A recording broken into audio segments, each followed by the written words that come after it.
Good evening, everybody. Welcome back to another weather forecast here by Agents of the Forecast. And I know it's been a while since I posted a video, but this is going to be a very interesting upload, and actually, it's going to be very interesting for me as well, as we are watching out for a very significant clipper currently or soon to affect portions of the upper Midwest by the next day and a half, 2 days, and then it's going to make its way quickly to the south across Dixie Alley and bring in some very significant snowfall across the southern Appalachian Mountains and as well across portion of the Tennessee Valley, and then it's going to become a very significant nor'easter pattern, Miller A pattern, going all along the East Coast. So we are watching out for a very large snowstorm that's going to be both a clipper and a nor'easter at the same time. So we are watching out for a huge storm. This could very well be maybe one of our biggest storms of the year so far, from the Midwest to the deep south, all the way up to the East Coast. But before I get the video, there is still uncertainties of this snowstorm, of course, specifically for the southeast and mid-Atlantic,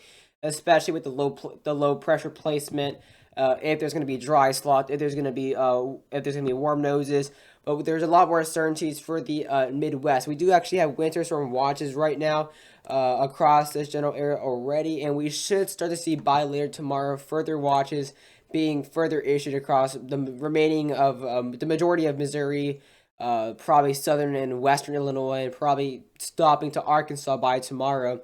And then I went and up get some winter storm warnings already by portions of the southwestern Minnesota area for tomorrow. But right now we do have watches still, a really good chance of some significant wintry weather moving with the next 48 hours here, and that's kind of why we have a watch from the Canadian border towards Missouri.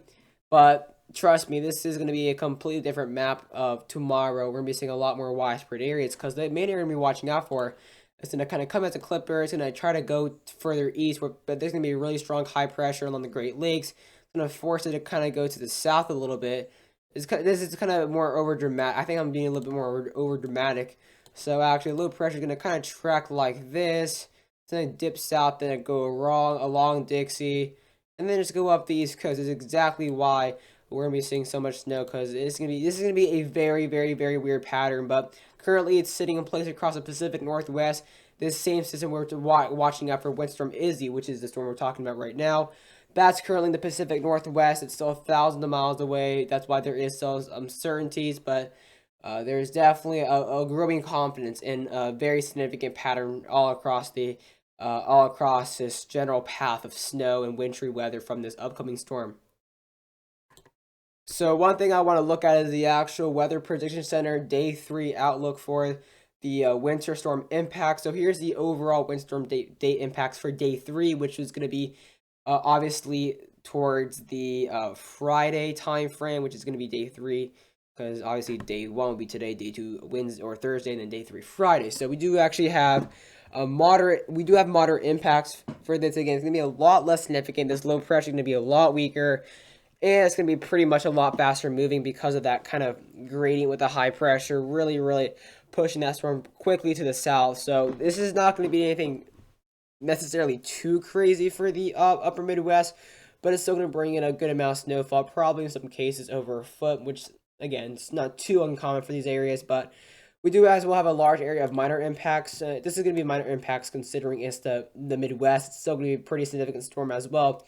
We could very well see some whiteout conditions with the very strong winds to the west. So we are going to be seeing impacts of rarely a direct threat to life and property, typically results in inconvenience to daily life. So this is not going to be anything too crazy, but once we go a little bit closer to the actual low pressure track just to the east, that's we're going to be seeing kind of that bed chance of that more significant snowfall, as well longer lasting snowfall. So this could be often threatening to life and property, some damage unavoidable, typically results in disruptions to daily life. So this is going to kind of be more of a threat towards snowfall. If we look at the overall snow amount and look at the severity of that, this is going to be, we actually will have a small dot in Iowa that has a major impact, but the majority of this will be either minor or moderate. But let's now look at there's not going to be much of ice accumulations. I mean, there could definitely be some blowing snow. If we look at Day 3, there is a chance for some blowing snow, minor impacts, but not going to be that significant. But let's now go to Day 4. This is going to be the very interesting part. Once we go Sunday into Monday, this is going to be very interesting for the Southeast. So let's look at the overall impact. And you're going to be surprised what we're seeing. We are actually seeing major impacts for the southeast here. And guess who's in it? I'm in it, actually, in northeast Georgia. But we're going to be watching out for the majority of the impacts actually staying across kind of the southeast Appalachian. That's where that main impact is going to be on day 4. But they're still going to bring it. There's still going to be a really large area of disruption and from wintry weather all the way from Arkansas towards the mid-Atlantic coast by the end of the day. So this will obviously make its way after day 3 towards the south central. Then it's going to get pushed to the east. And once we get towards the Georgia, South Carolina, and Appalachian area, that low pressure is going to steepen. We're going to be seeing CAD, which is basically CAD, is when you have a cold front or cold air push from the northeast from a high pressure. We're going to be seeing CAD, and as well we're going to be seeing as well overall some really strong pressure falls. So with this, we're as well going to be seeing dynamic cooling all across the southeast. So we're going to be seeing overall very heavy snow precipitation. So we are going to be seeing major impacts of snowfall. In some cases, we have a very small extreme impacts. So this is going to be pretty significant. Do not sleep on the southeast, actually. We're missing as well a really big ice threat as well. I would not doubt if we do get ice storm warnings across some cases across the Carolinas where we could possibly get over an inch of ice. And the reasoning why we're going to be such a big ice issue is I'll explain that later in the video. But let's as well look at the overall snow amount severity for day 4. And obviously it's going to be pretty much the same thing. Highlighted area, major to very small cases of extreme. So major would actually be extended property damage likely, but at this point we're going to be really watching out for the travel. Let's look at the overall ice accumulation. So actually no, ice accumulation only goes for day 3. But let's look at the snow load. Day 4 is going to kind of stay a little bit closer towards areas across the highest elevations across that general area, across southern portions there. I'm actually not too far from this, but going to be specifically across the areas and this highest elevation in Georgia and the Carolina border. So let's now go ahead and get a look here at the latest 18Z GFS. And before I actually get into the actual models, there's a lot of inconsistency with this storm, especially for the southeast. I know that kind of sounds biasy, but it's true. The really big uncertainties with the storm is not with the Midwest, it's really with the southeast. And the reason why it's such a big uncertainty is because that's when that low pressure is going to start actually deepening. That's actually where we're going to be seeing the most significant worm noses, if they do verify, of course. That's where we're going to be seeing obviously the CADs do happen only in the southeast. In the Appalachians, we're going to be seeing pressure gradient drops. We're going to be seeing a baroclinic mode or zone in the southeast. So everything is kind of in the southeast, which is why there's so much uncertainty with the southeast. So obviously, there's a lot of uncertainties for the northeast coast. But other than that, the main area of uncertainty is the southeast here. That's where you're seeing the biggest flop of snowfall accumulations. But here is the pattern. Why is this not acting like a clipper and going across the Great Lakes?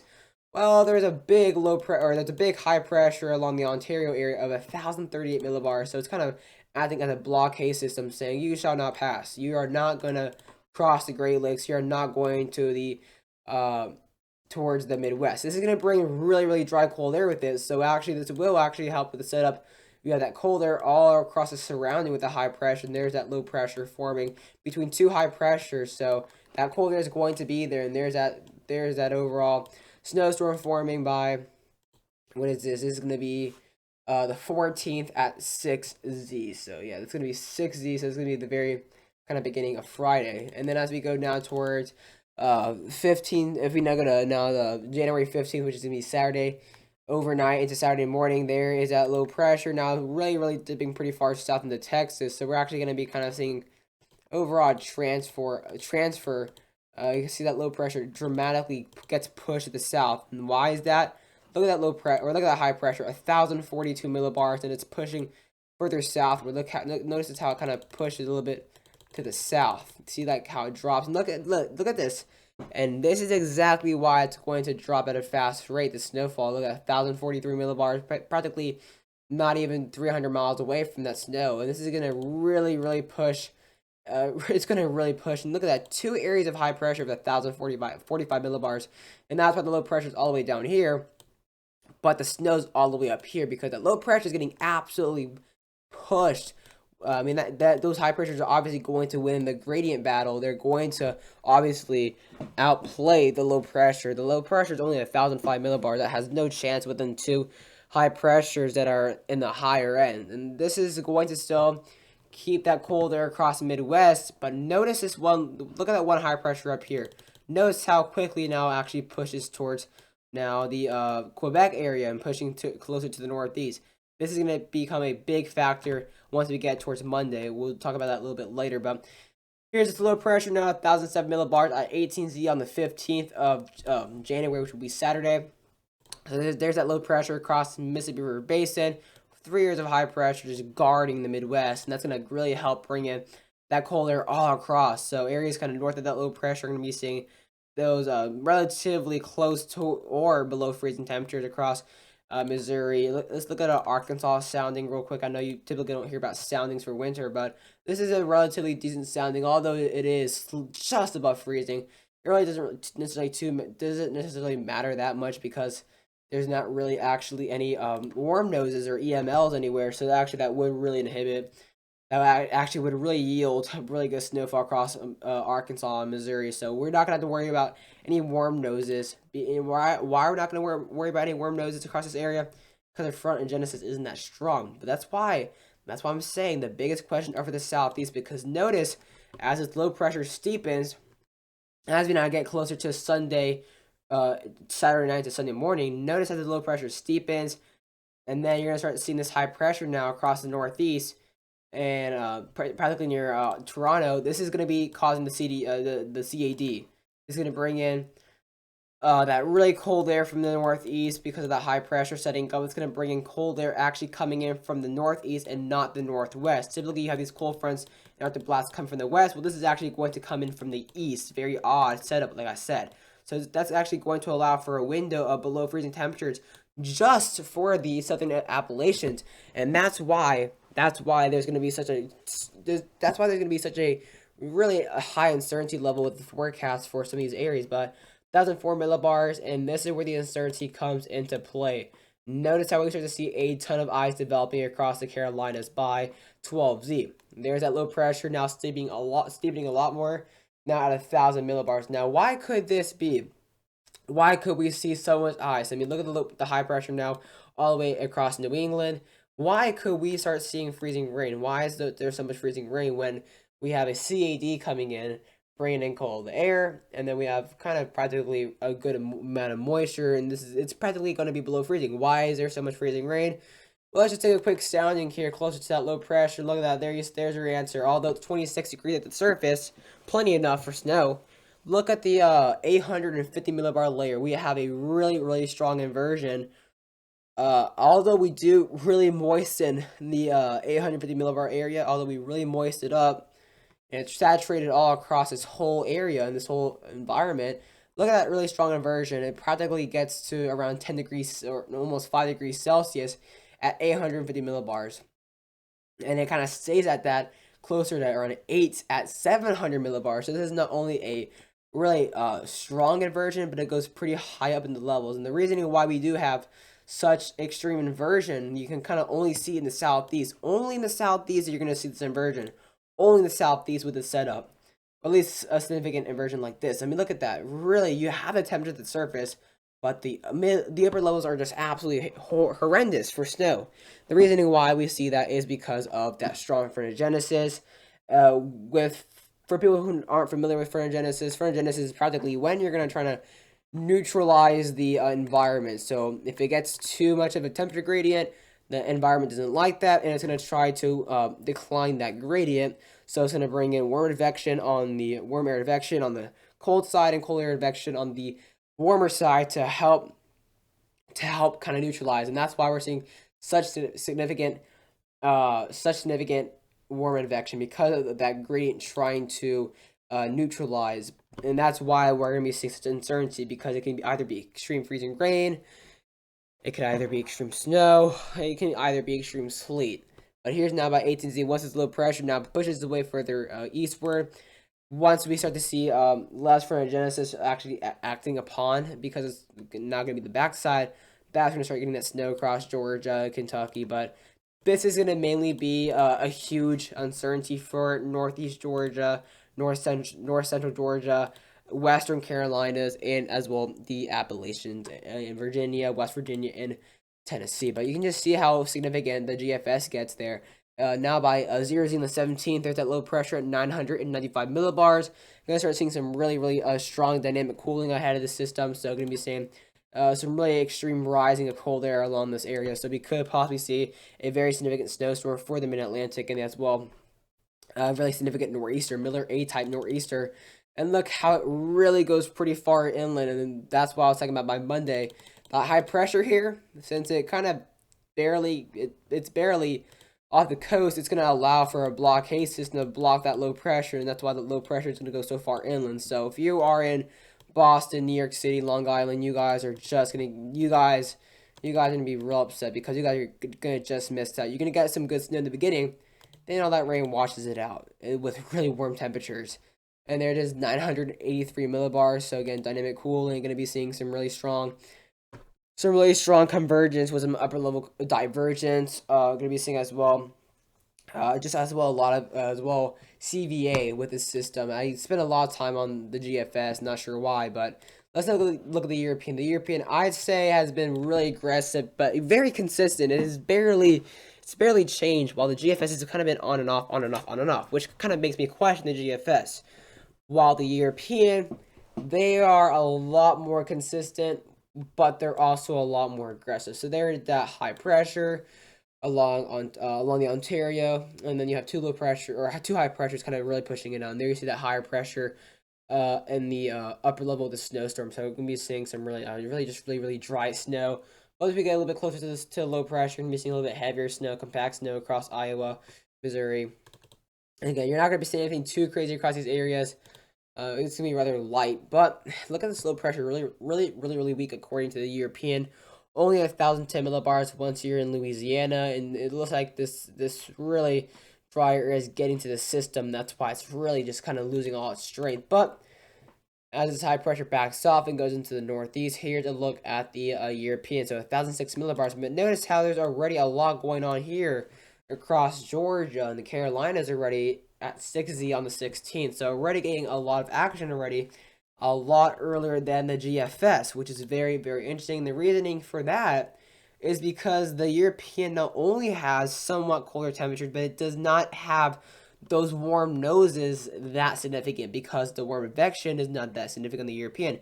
And that's why we're going to start getting some really significant snow all across the areas that were either in rain or freezing rain in the GFS. And notice there is a lot of ice, obviously, but it's a lot further south, which makes sense. But while the GFS has freezing rain in the DGZ, basically, which, I mean, that's not really that not really a good setup for snowfall. But there's a low pressure, 1,003 millibars, bringing snow all across the northwest area, the low pressure all the way to the northeast. And the reasoning why you don't have anything in North Alabama or Northeast Mississippi, but you have a ton going on across Northeast Georgia and the Carolinas, is because of that CAD bringing in that really cold air, specifically across the Southeast Appalachians. So I'm actually in a very good spot here, because areas just to my south may be at 35 degrees while I'm at 29, for example. But that's why I do think the European is somewhat a little bit more reasonable, just on the fact that they have been rock hard consistent, while GFS has been really all over the place. Also, I just don't necessarily see warm advection that strong all the way up to 700 millibars. I just don't see how that's plausible. I mean, yes, it's a pretty strong front, and there is a pretty decent gradient, but the low pressure is not that strong on the GFS when it comes to towards the time period that it's in Georgia. It's only like 1,000 millibars. I mean, that's not bad, but again, it's gonna be a really tricky storm here. But still, notice the 18Z. Notice the 18Z now at the 16th. You're now getting a lot more freezing rain. And why could that be? Because there we start to see that interaction with that really sharp gradient here of snow at now at around 18Z. So now you're starting to see that freezing rain because that warm air convection and those warmer levels are finally kicking in. But it's not going to last as long as the GFS. You're still going to get that really good snow to the north across Kentucky. But notice how it's not as significant. And once we kind of get to the backside, you're going to get really heavy snow across North Georgia, East Central Tennessee. So we'll possibly could see some strong quasi-stationary bands across Virginia and West Virginia. But I feel like the CM or the European slightly more reasonable in my opinion. But look at this, 982 millibars, really strong low pressure. You're gonna be seeing some really significant dynamic cooling across the northeast New England as well over the Mid Atlantic. I mean, this is gonna be a really big storm here. So I want to quickly go over the temperatures and what I kind of mean when it comes towards the CAD and how the surface temperatures are there, but the mid levels aren't there. I'm gonna get all to that right now. So this is the 18Z GFS. So let's now get in towards. This is go to now. Let me actually show you guys the actual high pressure. So here's a high pressure by the 15th, 60. There's a high pressure that really cold there. Notice how by the 16th on the 60 there's a high pressure now. Actually that's not where it is. It's right here. So notice how now that really cold air, negative 30 degrees, is now moving closer towards New England because there's that high pressure. And then you're missing another high pressure kind of just to the north of it right there. This is going to be 6Z on the 16th. So at this point it's going to be around right here across the south central and the Ozarks. So you're going to be seeing those below freezing temperatures. Well, look at this big gap right here. You see the below freezing temperatures across just to the west of the Mississippi River, and then it just dramatically goes to the north, and then it drops again. And of course, it's not too uncommon because obviously you have those really high elevations in the Carolinas. But the weird part is how that actually once you kind of get to the east of the Appalachians, it just continues to go straight and not back up. It wouldn't be as weird if it were like this. That would make sense. That's not uncommon. But it's a fact that you have such a big gradient moving it up, and then it stays below freezing at the actual coast of the Carolina. So you have 38 at Nashville, yet you have below freezing in Kitty Hawk. That's the weird part. That's because of that CAD coming in. You're gonna be seeing kind of those slightly above average temperatures across the areas of Alabama, even southern Georgia. Still seeing the 60s, but the northern part is near below freezing. And there comes by 12Z, you see that CAD coming in. There comes that really cold air. And then here's that low pressure run right here. So that's going to be seeing that snow across the southern Ohio Valley. And then we go to the overnight hours now by 15Z. Here comes that main CAD. So look at this. I mean, here's how sharp the gradient is. So look at that. You can just notice it. So that's why areas across Alabama, West Georgia, and East Central Tennessee are just not in the best spot because they are between two sharp cold fronts. And look how Northeast Georgia is just in the perfect spot, and that's because of that CAD. Same thing with the Carolinas. So look how kind of you have in far Northeast Georgia around 30 degrees, and then in Atlanta you have 40 degrees, and then you have 60s along the Myrtle Beach area, and then 20s across, lower 20s across the Carolinas. I mean, this is a really sharp gradient. But look at this one. This is the most impressive one. You have nearly 20 Nashville, and then you have around 40s near the Gatlinburg area or near the Knoxville area. So this is going to allow, you see, I mean, you have these temperatures, look at that, 28 in Northeast Georgia, but 37 in Atlanta. Then you have still 40s and upper 30s and mid 30s across Tennessee. And that's why the best area for snowfall is going to be along this area right here. And that's why it's going to be such a tough forecast for this area, because what if the CAD is weaker? What if that? But you have these surface temperatures, so why is there uncertainties? Well, let's look at the mid-levels. Look at that. Mid-levels, you start to see some more inversion. But like I said, by 18Z, you're not going to be seeing that. You're not going to be seeing, or actually, by 15Z, look at 15Z. By 15Z, you're going to be seeing you're gonna be seeing some really strong inversions here. You're gonna be seeing 28 at the surface, but look at that, you're gonna be near 10 degrees Celsius at around 800 millibars. You're gonna be seeing some really intense inversions across the western Carolinas. Look at this inversion right here, 21 degrees in the surface, but look at that, nearly 10 degrees Celsius at around 800 millibars. This is a very significant inversion here. But once you go towards over an 18Z, these mid levels will start to cool off a little bit more. So you're gonna be seeing a little bit less inversions going on here across the Carolinas. There's still gonna be inversions, but they're not gonna be as significant. And then once you go towards now 21Z, you're gonna start seeing a little bit less and a little bit less, and that's why it's gonna go back to snow. So this is gonna be a very tough forecast. You're gonna go from snow to freezing rain, maybe to sleet, back to snow. So it's gonna be a really, really tough forecast in general. This is not going to be a fun one to forecast. It's could either flop or it could boom. It's really, really, there's no between, really. Then that's to look at the overall 850 millibar temperature anomaly, or temperature infection.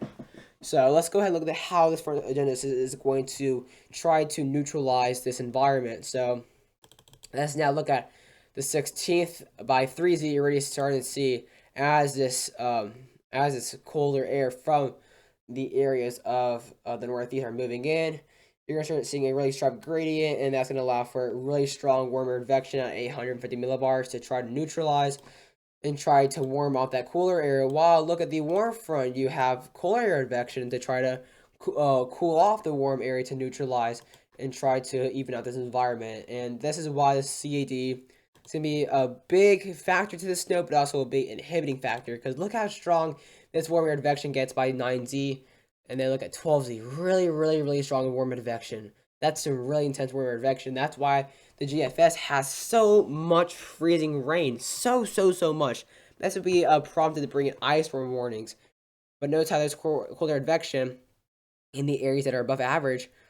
But you have below average temperatures, you have these really, really, really high levels of warm advection. And that's exactly why we are going to be seeing freezing rain all over the GFS. Because look at these inversions. They're just absolutely crazy. And then by 15Z, this inversion gets a lot worse across the Spartanburg area, Greenville area, Clemson area. Look at these inversions. These are just absolutely crazy. But let's now look at the let's now look at the European inversion here, the European high resolution. This is going to be a lot less significant. Actually, no, I don't think they had that. Yeah, I didn't realize. Oh, silly me. I realized that European does not have that. But let me go ahead and show you guys the frontogenesis. Frontogenesis is practically what I explained earlier on. So you're going to kind of be seeing it pretty much right there at 3Z. So you're going to see some stronger frontogenesis. And then by 9Z, 12Z, and 15Z. Look how strong it gets at 15Z. So that's why you're going to start off. You're going to start off with a lot of ice, go back to snow, back to ice, and then back to snow. It's going to be really, really not a fun forecast, to say the least. But let's now go ahead and go look at the overall accumulations. So here's a look at the accumulations. Like I did say, it's not going to be anything too crazy for the upper Midwest, but it's still going to bring in some very significant snowfall. So we're going to watch out for over half a foot all the way from the areas of the upper Canadian border towards the south central. So we could be seeing some very significant snowfall along the corridor or anywhere kind of to the northeast of that low pressure specifically. So if you're kind of towards the east central portion, North Dakota, northeastern, South Dakota, eastern South Dakota in general, southwestern Minnesota, and anywhere really Iowa is a pretty good placement. And then we could start to see some snow as far west as even Oklahoma, Kansas, Nebraska, and then it's going to go all the way as far south as possibly Mississippi and Alabama. But again, there's still some uncertainties with that. But notice how amplified that snowfall is. Look how you see a gap right here. This is why it's such a tough forecast. It's such an odd system. Like it's such an odd system. So notice how you go from really, let's see, you see like just north of St. Louis, you have around half a foot. Then you go down to as low as around 3 to 4 near south of St. Louis, and then you go back to near Scotts Bluff and near Poplar Bluff, getting over 16 inches, and then nearly 2 feet near Mayfield. I mean, and near Paducah. This is really. I mean, the GFS has not really been consistent with this amplified snowfall at all across this area, so not sure how really reliable that is. But there's definitely going to be some significant snowfall along Kentucky, Northwest Tennessee, Arkansas, Missouri, Southern Illinois, kind of towards that river, the Mississippi River, and then obviously branching off into Ohio River. We are going to be seeing some significant snowfall because you guys will be to the northwest of that low pressure, and as it steepens, heavier snowfall, blah, blah, blah, blah. So yes, you guys are going to get some pretty good snowfall if you're in Memphis, but if you're like near Nashville, near Birmingham, you guys or can it really just miss out? Let's look at the European here. European's pretty much similar, except that I think the Europeans are more reasonable, and uh, the reasoning is just because it's more reasonable, and just in general. I mean, look at this. I mean, this is a lot more reasonable, I guess. I mean, this is a lot better. I'm not really sure about 2 feet across the whole state of Kentucky, or 23 inches, and I'm just not really sure about this. It's not really been there since we are getting closer, and all these things are coming all over the place. It's really more smart to stick with the most consistent model, which has been the European, and I see the CMC has also been pretty consistent, and I think I'll show the CMC totals if I have time, but gonna be seeing again that corridor around over nearly 10 inches across. The majority of this area of Iowa, western Minnesota, the eastern Dakotas, eastern Nebraska, could still see like maybe maybe a trace or so closer to Kansas City in that area. And then there you see that's really branching pretty far south. And it has to be noticed the European did bring that low pressure as far south as Louisiana, while the GFS brought it as far south as Arkansas, and then it kind of went back to the northeast. But uh, I'd say we could see anywhere from a good maybe half foot across eastern Arkansas, western Tennessee, that general area. That's the most, I'd say, reasonable snowfall totals. But let's now look at the overall eastern side of the snowstorm, the actual northeast part.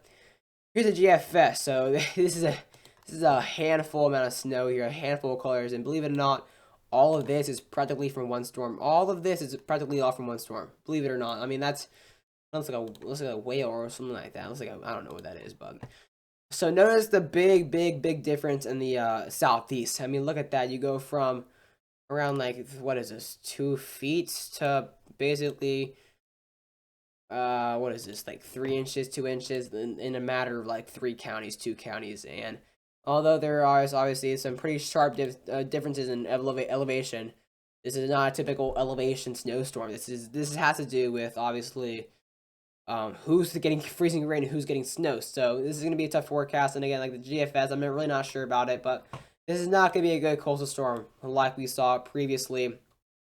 What is it, like last week, 2 weeks ago? It's not going to be a good coastal storm unless you're in that far coastal New England, like Maine and that general area. But we could very well see a huge corridor in the mainland areas like West Virginia, that general area as well. We would see a whole load of snow in the Great Lakes between this storm as well. So we could definitely watch out for that. But the European, it feels more reasonable. It still does have it off the coast, but I'm not sure. I'm not sure about the totals across Georgia and the Carolinas. I'm not sure about that. That does seem a little bit too intense.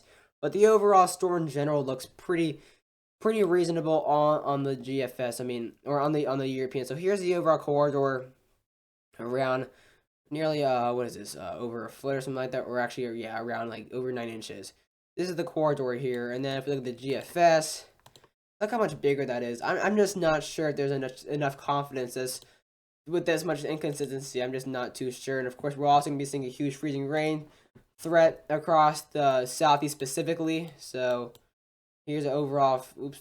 Wait. Oh, actually, I just realized I think the new Europeans coming in. So we have to look at the we have to go back to the GFS. There we go. So let's look at the overall freezing rain totals.